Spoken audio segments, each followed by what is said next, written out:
కళింగ దేశంలో ప్రతాప్ సింగ్ అనే రాజు రాజ్యాన్ని పరిపాలించేవాడు. అప్పుడు ఆయన రాజ్యాన్ని పరిపాలించేటప్పుడు బాగా మంచిగా చాలా బాగా ప్రజలను కష్టసుఖాలు తెలుసుకొని వాళ్ళకు ఎలాంటి కష్టం లేకుండా ప్రజలను రాముడి వలె పరిపాలన చేసేవాడు. అతనికి చిన్నప్పటి నుంచి ఒక స్నేహితుడు ఉండేవాడు. ఆ స్నేహితుని పేరు సుల్తాన్.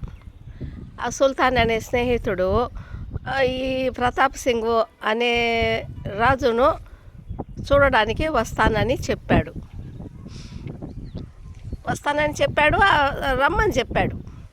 రమ్మని చెప్పినప్పుడు ఇంకొక విషయం ఏమిటంటే, దానికి బలమైన కారణం ఏమిటంటే, ప్రతాప్ సింగ్ పెళ్లి చేసుకున్నాడు. ఆయన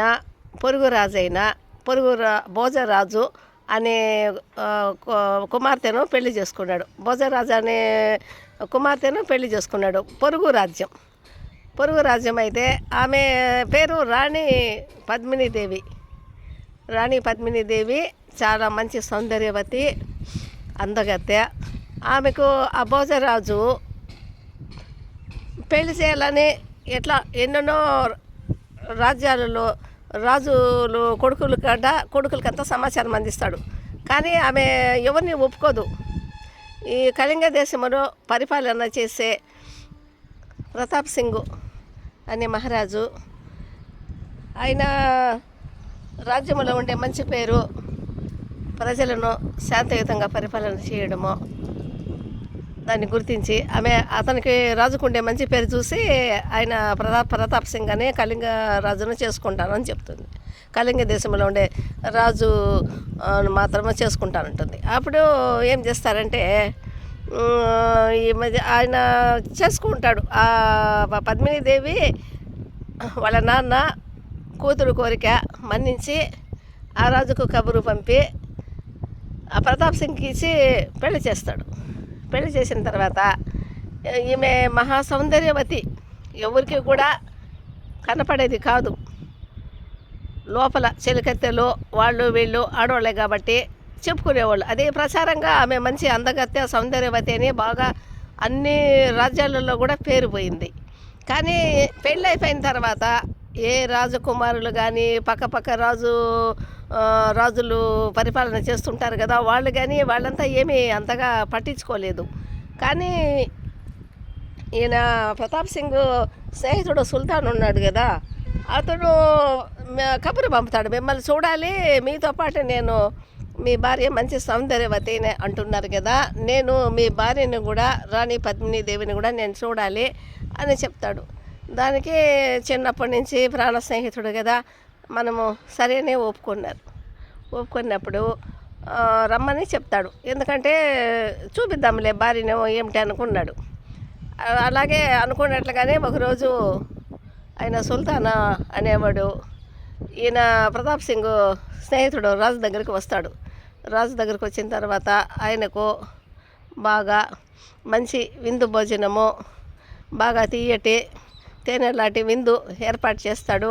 బాగా తింటాడు మంచిగా. ఇద్దరు చిన్నప్పటి కబుర్లు చెప్పుకుంటారు. వాళ్ళ ప్రాణ స్నేహితులు వాళ్ళు జీవితంలో ఏమేమి ఎలా ఆడుకున్నాము, ఎలా మనము అది సాధించినాము, కొన్ని విజయాలు, ఆడుకోవడాలు, వాళ్ళ చిన్ననాటి స్మృతులు అవన్నీ తలుచుకుంటూ యోగక్షేమాలు తెలుసుకున్నారు. తర్వాత చెప్తాడు స్నేహితుడితోటి, మరి నా కోరిక ఏమిటి, నీ భార్య రాణి పద్మినిని పిలిస్తే నేను చూసి వెళ్ళిపోతాను అనేసి చెప్తాడు.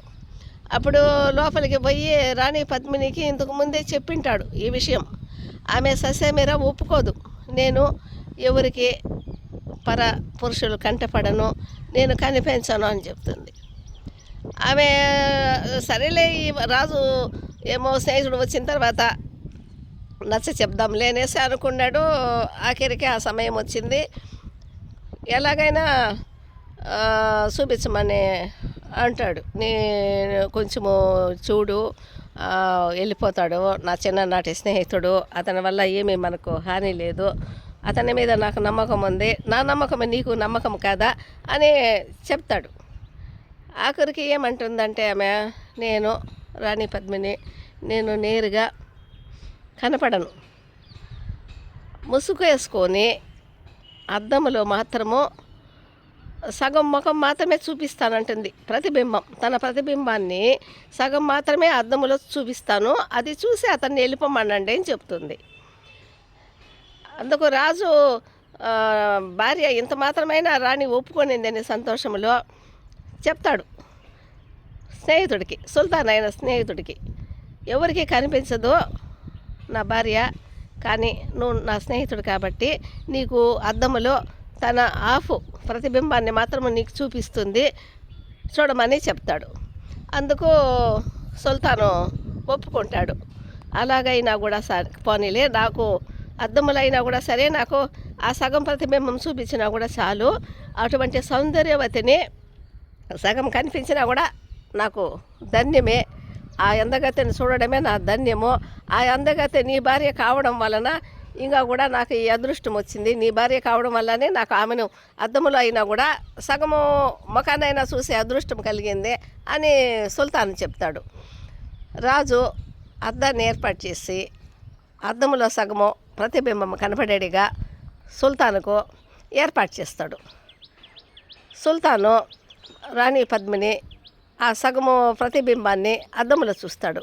అద్దంలో చూసిన తర్వాత అతను వెళ్ళిపోతాడు, తన రాజ్యానికి వెళ్ళిపోతాడు. వెళ్ళిపోయిన తర్వాత బాగా పెద్దగా పక్కన తన రాజులు ఉంటారు, స్నేహితులు, వాళ్ళందరినీ కూడా మోసముతోటి తనకు కూటమిగా ఏర్పాటు చేసుకున్నాడు. రాజు ప్రతాప సింగ్కు ఈ విషయం తెలియదు. స్నేహితుడికి ద్రోహం చేసేదానికి తలపెట్టాడు. 2-3 దేశాల రాజులనంతా తనకు సపోర్ట్గా తీసుకొని ఉన్నట్టుండి ఈ కళింగ రాజు అయిన రాజు ఉన్నాడు కదా, ప్రతాప్ సింగ్ అనే రాజు ఉన్నాడు కదా, అతని మీద దండయాత్రకు వచ్చినాడు. ఉండేటువంటి దండయాత్రకు వచ్చి తన ప్రాణ స్నేహితుడు, చిన్నప్పటి నుంచి ఉన్న స్నేహితుడు, తన నమ్మిన స్నేహితుడు ఘోరాతి ఘోరంగా ఇతడు యుద్ధాన్ని బలగం ఏర్పాటు ఎక్కువ చేసుకునేసినాడు. తెలియక ఉండేటువంటి వాళ్ళ మీద దూకాడు కదా, కాబట్టి ఉండేటువంటి పోతే ఎంత బలవంతుడైనా కూడా బలహీనుడవుతాడు తెలియపరచక. కాబట్టి ప్రతాప్ సింగ్ను ఘోరాతి ఘోరంగా చంపేస్తాడు వాడు స్నేహితుడు. చంపేసిన తర్వాత ఆమెను చెరపడదామని చెప్పేసి ఇట్లా రాణి పద్మిని కోసమే వాడు ఆ అందగత్తెను తన స్వాధీనం చేసుకోవాలని వాడు ఇంత పగ చేశాడు. ఆ రాజును చంపేసిన వెంటనే రాణి కూడా, వాళ్ళు రాణులు ఏమిటంటే వాళ్ళ దగ్గర తెలియకుండా వాళ్ళ దగ్గర విషం పెట్టుకొని ఉంటారు. విషమైనా సరే, ఈ విషవాళ్ళగా కత్తులైనా సరే, ఏదో ఒకటి వాళ్ళ దగ్గర ఉంటుంది. ఆ రాజు చనిపోయినాడని చెప్పి తెలిసిన క్షణాన ఆ రాణి పద్మినీదేవి కూడా ఆత్మహత్య చేసుకుంటుంది. చూసారా, ఎటువంటి ఆ స్నేహితుడిని నమ్మిన దానికే మొత్తం వాళ్ళిద్దరు ప్రాణాలు కూడా బలి తీసుకున్నాడు. ఇటువంటివన్నీ ఒకప్పుడు రాజుల కాలంలో జరిగినాయి. ఈ కథలన్నీ వింటుంటే ఎంత బాధేస్తుందో ఏమో, కానీ ఇప్పుడు కూడా ఇటువంటివి కొన్ని నమ్మించి మోసం చేసేవాళ్ళు కూడా కొంతమంది ఉంటారు. కానీ అక్కడక్కడ కొన్ని నమ్మక ద్రోహం చేస్తూ కూడా భయంకరమైన సంఘటనలు జరుగుతున్నాయి. ఆ రాజుల కాలంలోనే కాదు, ఇప్పుడు కూడా అలాంటివి జరుగుతుంటాయి.